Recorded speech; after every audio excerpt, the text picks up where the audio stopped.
I think about 1956. When Merle and I got to Defiance, President McCann said, we're going to build a field house.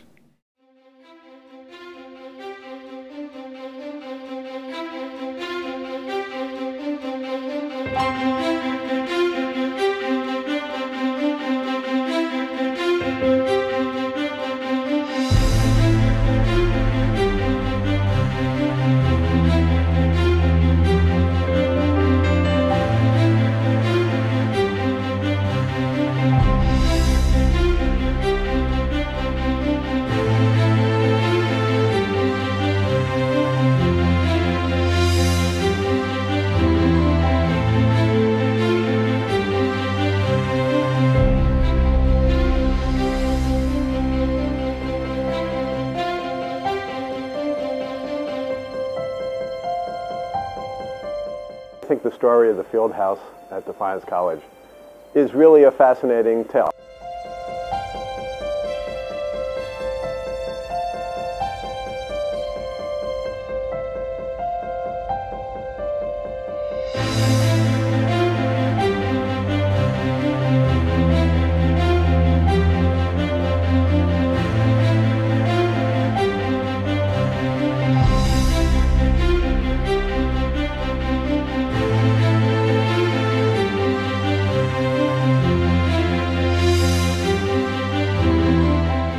We were in dire need of facilities, and at this time it's wonderful to see the new field house come into play.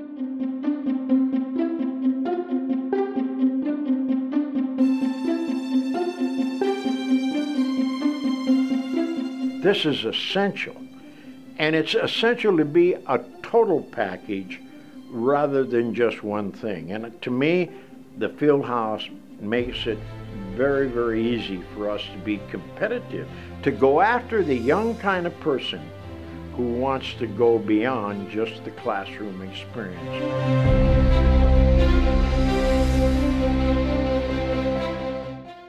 So I think it'd be a good recruiting tool for the college. And I think Dr. Gordon feels that same way.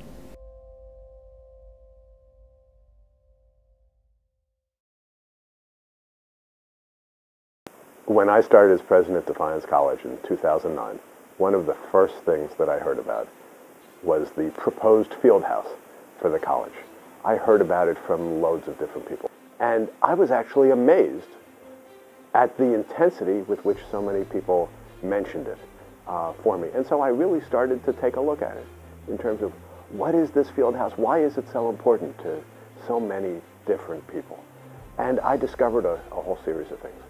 You know, one thing that I heard about was, I heard about how we had been talking about a field house for so long, and people, frankly, were excited about the idea of the field house, but they were also quite frustrated that it hadn't happened yet. And I heard plenty of stories about, oh, let me tell you about this particular recruit who came when he or she was recruited. We told them that the field house was about to be built, and they came and they played and they studied and they did a great job. And then they graduated, and then they went on and got married and had children, and still no field house. I heard about how important the field house was to so many different people. I spoke with George Smart about it, a member of the Board of Trustees, who so loves this college, and I heard how committed he was to the project. My involvement in the Fieldhouse project began in 2004 when the Defiance College trustees decided to include a fieldhouse in our capital campaign. This was important since the college lacked an indoor track and tennis facility, which was a competitive disadvantage in our Heartland Conference, and it also hurt us from a recruiting standpoint. In addition, we needed an indoor facility which all of our athletic teams and all students could use year-round, particularly when the weather was bad. Not knowing anything about field houses, I asked Coach Small for his help.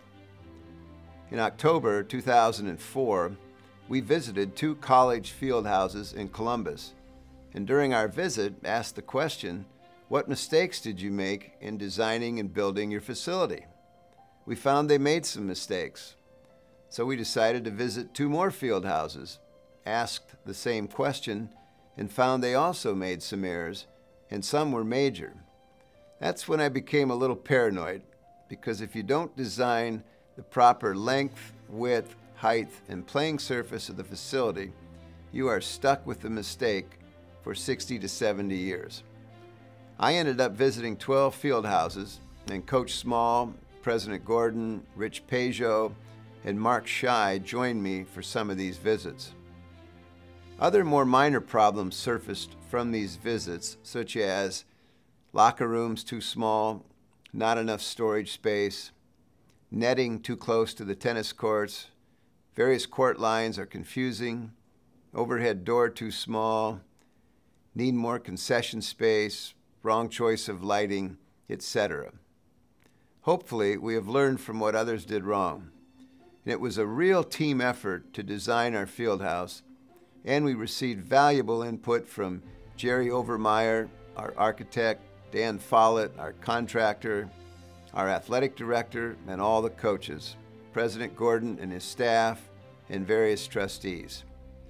I still have a 2006 memo to me from Coach Small in which he stated in bold letters, very important, make sure the playing surface of the track is at least 13 millimeters thick. Well, Coach Small will be glad to know that recently President Gordon approved the funding to go from 12 millimeter thickness to 13 millimeter. First of all, I think I'll go back to the time when I first became aware of Defiance College. I was a young kid, probably 8 or 9, and they had a pool in Sisson Hall. And we had a bunch of us from what we called East Side Rats would come over and swim in the pool. And Bauer was the kind of a caretaker of the swimming pool, and he'd kick us out. So he became a big baseball coach over in Lima. And so that was my first experience. My next experience was after the war. I needed to refresh my, I guess, educational tools, English, and clean up some language that we had during the service. And so I spent a semester at Defiance College, and there were 84 students here at the time. We did have a basketball team, and our Sisson Hall gymnasium had a leak in the roof, and the floor of the gymnasium buckled, and it was to the right at the center line, and at the one of the sides, not all the way through the center. But to play basketball, you'd have to go around the buckle, otherwise you'd have to know how the ball would bounce. And the gymnasium was the size where you could rebound from one end and shoot at the other. So you could see we needed a facility. You know, I came here, Defiance College, in the winter of 1964. Dr. Urch and the history department had disappeared, still disappeared, I understand, and they needed somebody in a hurry, and of course they grabbed the only available source, and I happened to be available. But I had conversation with Dean Kurtz at the time before I came here, and he was aware that I was an ex-coach, football coach, and was currently coaching cross country. So he asked me if I'd be interested in starting cross country, and so I'm the guy that started cross country at Defiance College in 1964.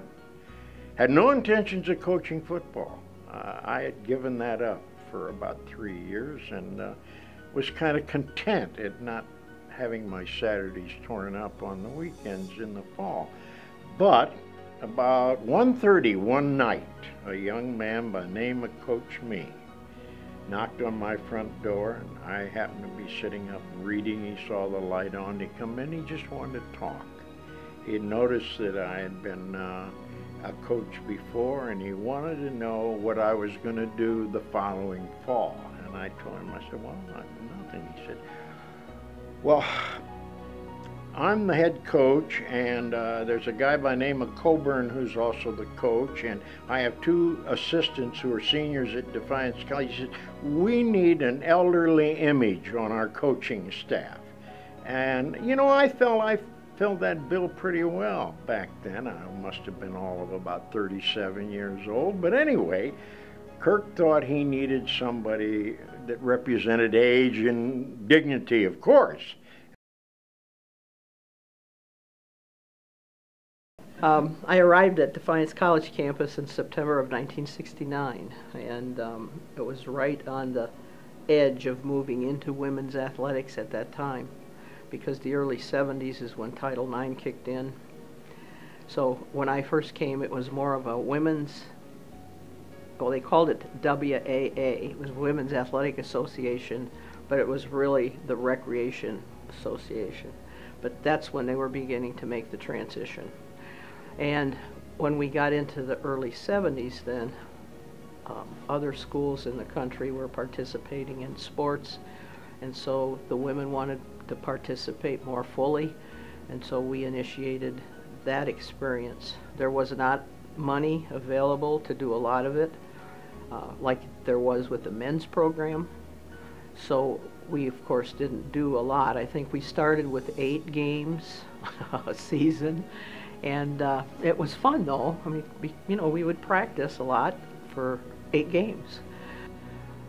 And once we started moving along, we had, we would get a budget, and we would have a budget to work with. Not, of course, as big as others on campus, but we would have a budget. So that in itself was a good sign. They were willing to provide some money and work through the programs.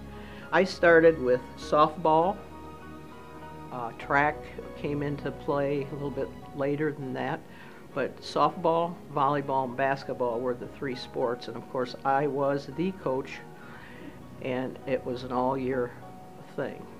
I loved it, but it was extremely difficult to teach because we didn't get a reduced load at that time, and I had all the sports, and so it went from one season to another season, another season. So by the time I got to the end of the school year, I was ready for summer vacation. So.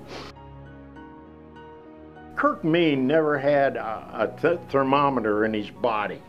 He never knew that it was 10 degrees above zero and you shouldn't be out on the field practicing. So we thought about having a field house, but when I really got thinking about a field house was in the spring when I joined Coach Small as his assistant in track. And we started to realize that some of the schools we were competing with had the advantage of having a longer season. So Dick and I tried to improvise a field house out of what is now the Wiener Gymnasium. And well, it worked, but it's kind of hard to throw the shot put on Marv Hohenberger's floor. He got upset about that. And little things like that that kind of upset other people about Dick and I trying to make the gymnasium a field house. When they put Wiener Center in, believe it or not, I ran track meets in there. And people shake their head and wonder how. Well, we did it. That's me. I'm always thinking of ways that we can do things, and if you're going to have a program, why try to do the best you can with what equipment you have. So, but a field house was just, I walked in then just amazed.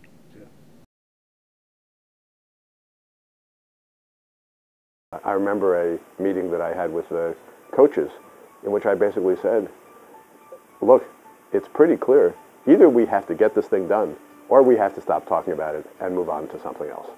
And so I really wanted to work with people to find a way that, that we could get it done and that we could get done something that would help not only our athletic programs, but that would help the entire college as a whole. And I think one of the things that people sometimes don't realize is that, yes, of course, the field house is going to offer all kinds of opportunities for our student athletes, but it's going to offer opportunities for all of our students. It's going to offer opportunities for our faculty, for our staff, for administrators. It is going to be important for the entire community, and also, frankly, it's going to help academically. We have a whole series of limitations currently without the field house in terms of the usage of our gym, and that means that we have athletic teams, frankly, which are practicing at very inconvenient times, which frankly make it very difficult for those students to then make it to their classes. And so there were all kinds of additional new opportunities academically that the field house brought, and also when you start thinking about things like our athletic training programs and some of the other, the wellness and fitness programs, there are all kinds of ways that the field house can enrich those programs as well. So I really started to see the field house as a way that we could really benefit the entire college community and the greater community, but also, frankly, I thought it was really important that we show everybody that we could actually get it done, that there had been so much skepticism, that there's so much frustration, frankly, that I thought it was important that people could see, look, this college community, this community of alumni do have the ability, do have the commitment, really can come forward and make this happen, and they can make it happen quickly, and they can make it happen in a spectacular fashion. And frankly, that is exactly what happened. And so I think the story of the field house is very much a story of a whole group of heroes. Every person who has contributed to the field house, every person who has provided advice in terms of the field house, every person who came forward in terms of making donations, and there were a whole group of alumni who really stretched in order to make those 5-year pledges that would enable us to get this done. They are real heroes. They were heroes as students, a lot of them were heroes as student athletes, and now they are heroes again as alumni. And there are then a group of individual heroes who really put themselves on the line in ways that I think surprised everybody. George Smart, I think, is one of those examples. Here is a man who absolutely loves and adores Defiance College, who has given so much of his time and his energy and his talents to it. And he came forward and made a contribution which was incredibly generous, and in a very spectacular fashion, he really got this whole process started. And it is fair to say, without George Smart, we would not have this field house. The same is true of Dick Small. As everybody knows, Dick and Carolyn Small have both been wonderful, vital parts of the college community for decades and decades. They are beloved by many. And the fact that they were willing to come forward and be so generous with their own resources, and the fact that then Dick Small was willing to send out letters and talk to alumni who so respect and admire him, I think that made a huge difference. With Randy Buckman, I had an opportunity to travel with him to visit different alumni as he was asking them to contribute to the field house. And there was no question, from the first moment they would see him, the admiration that they have for him, the respect, the awe, frankly, and I think the love. And I think they saw that this is a project that is so important to Randy and to Marilyn Buckman, and I think that really caused them to say, gee, I think I really do have to dig deep in order to help with this. Dwayne Hocking also came forward. When we talk about heroes, George Smart is a hero, Dick Small is a hero in so many ways, Randy Buckman is a hero in so many ways, and the truth is Dwayne Hocking really is the hero of women's athletics at Defiance College. And I think it was very important that she was willing to come forward and make phone calls and really put her own prestige and reputation on the line in order to make this happen as well. It was kind of, okay, we've heard this before kind of thing, and I would say, now listen, do you think that you would hear my voice on the other end of this telephone if it was not going to happen? And that made the change right there. And so then that's where we would get into the fun conversations, and then finally we would get down to the nitty-gritty of the pledges and so forth. And when we think of the campaign that we are involved in, ready to wrap up, we forget about Defiance College also in that campaign had millions and millions of dollars set aside for academic help, scholarships for young people. And when you think that over 90-some% of our students all receive financial aid, this is essential. I was so grateful when Mark Gordon said, "It's going to be done on my watch." And I said, wonderful, it's about time. I'm somebody's grandmother now, you know, I'm not, so it's about time for that to occur. If I go into this one, I'll get the same feeling. I would want to run again. I would want to be a part of that program again.